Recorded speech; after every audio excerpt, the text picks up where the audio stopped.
Good morning, everyone. My name is Sineke. I am fully employed by the Current Convention. Really, I'm not a part of the FFE.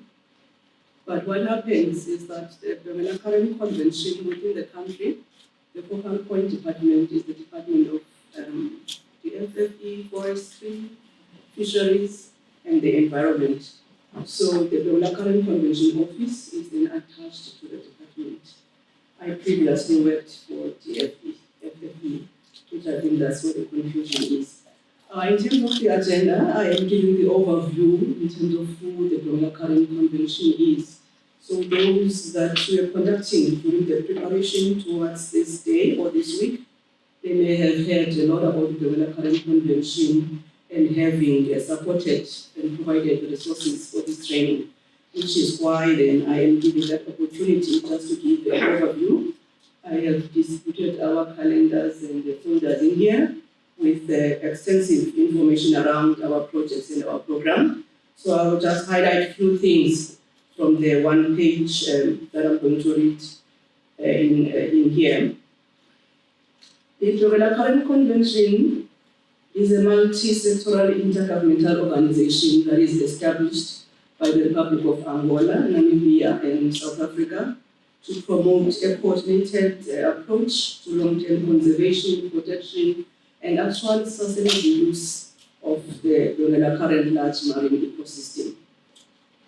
I mean, we're in that field, obviously. We are aware about the scientific background as the reasons why would these three countries choose to do that. Like I have mentioned already, in the case of South Africa, we've got DFFE being the focal point department, and we've got a similar department and ministries in Angola and in Namibia. Obviously, transport is not, but it's always a core support to the focal point department. Among the commitments of these three countries, as it applies in this case, is to minimize and abate pollution in the vicinity. So there's quite a number. So if you look at the website, you find a lot of principles and the objectives of the convention. I just highlighted pollution, which is the common vector in this kind of a meeting or workshop and a training. It's a formally established organization and registered in the UN system. It was registered lately in 2016. It has got a high-level managing team of ministers, so it's managed at high level by the ministerial conference. Below it is the senior officials from the different departments, mainly the focal point departments, supported by the other sector departments, which have got interest in the marine area. Obviously, there are other committees below that for the operation of the organization, and the most important one, and relevant in this case, is the Ecosystem Advisory Committee. That's all the scientific work. That's where all the scientific work is discussed in terms of the needs, what needs to be done, what kind of research, what are the issues in the marine system, and therefore what kind of projects would then be implemented should we have funds available from the different funders of the organization.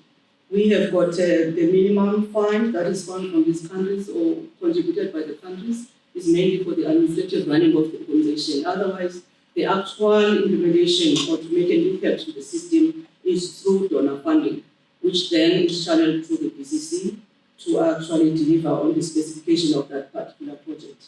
So that is the case even with this IMOrg support from the PCC. It's directed from a certain fund.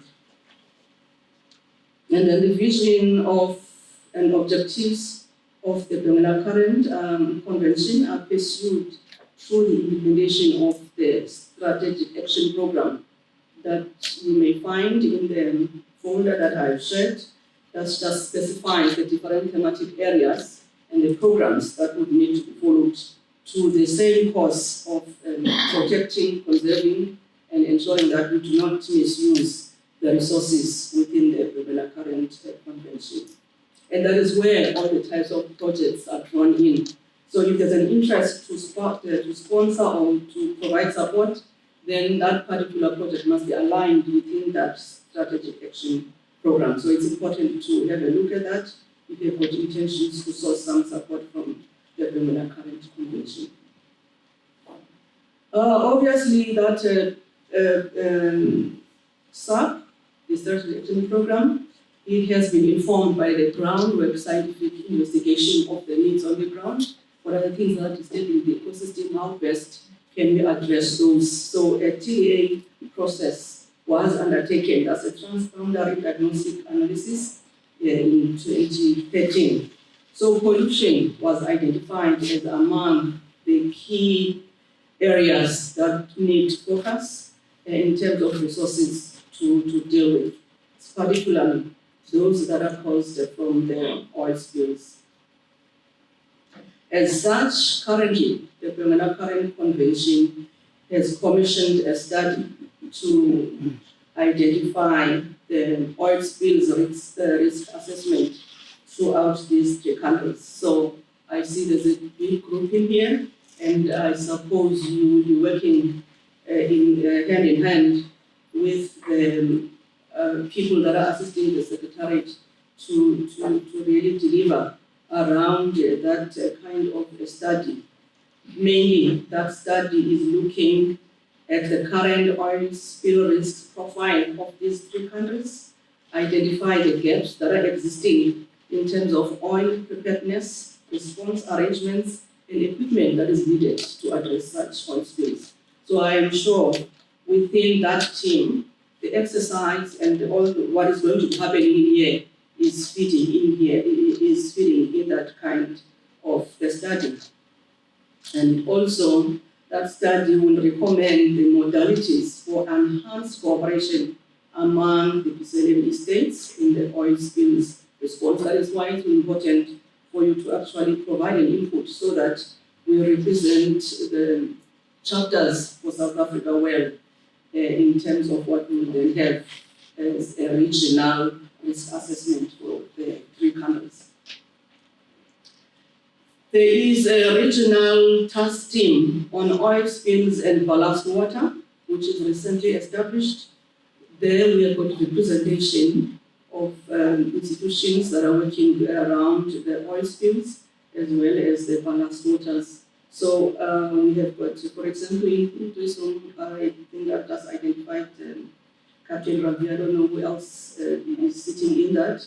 So these are the people that represent yourselves. So it's important to understand discussions in there so that when they are actually presenting the position of the country and the issues in here, they are well informed from the information that we would have fed to them when they get there. We won't have everyone as big as in this room in such committees. There are few people that represent the country in such committees.